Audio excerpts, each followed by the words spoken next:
Question number 6.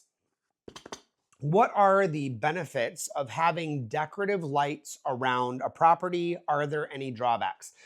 Now, first of all, I'm all about the vibes. I love the Edison bulb twinkly lights. I like uplighting on trees. I think it's inviting. I think it adds a lot security wise and just creating kind of that safety perimeter, around your house. There's a lot of benefit to that.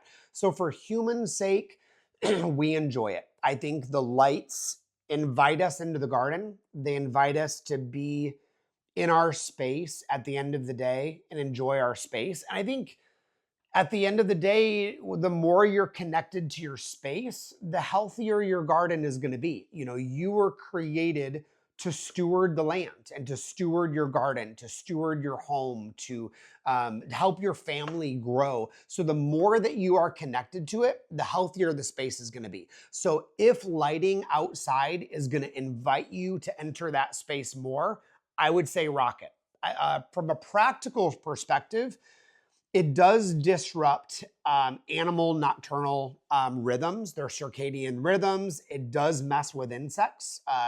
That's a lot of the reason why we don't see fireflies the way that we used to. We've taken away their habitat. We've cut down the meadows and the prairies and the grasslands. We put up a lot of lights outside. It messes with the moths. So when all of those moths are going to your porch light, guess where they're not going? Out in nature. They're not going to get food. They're freaking out because there's a light there that should not be there.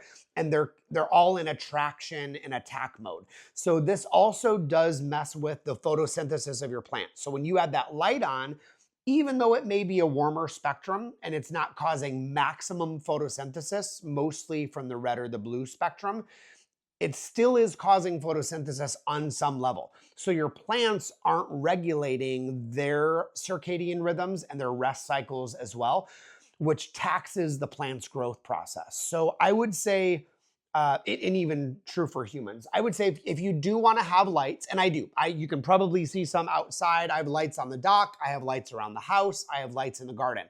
Here's how I regulate that. So first of all, I choose a warmer spectrum. The warmer spectrums, the more orangey colors, are far less damaging to the insects, the songbirds, and animals' natural rhythms because it's not giving you that blue light daylight spectrum.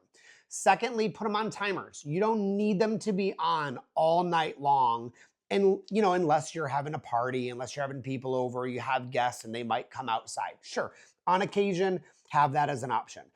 Number 3, I would say choose motion sensors. So you don't need to have security lights, probably in most areas that are on 24/7. So have them be motion sensor activated. Or number 4, choose weekends only. So for me here on the river, I think it's a beautiful thing to look across the river and I see my neighbor's lights on. It just shows community and it shows connections. I love looking at the Christmas lights, in the winter time. I think that's great. But I turn them on Friday and Saturday only, just because that's when most people are visiting the river. So I would say do what's right for you, do what's right for your family, be sensitive to nature, you included. We need downtime. We actually need pure dark for us to sleep well, for nature to sleep well, for our plants, for our animals, for the bugs. So do what's best for you, but also be aware that you are a part of this ecosystem. You are not separate from your natural ecosystem. Question number 7, I'm going to get a sip of coffee because it just helps. It just helps. It helps with better questions. It helps with better focusing. I'm not going to slurp it because that's that weird like ASMR trigger thing. Drives everybody nuts.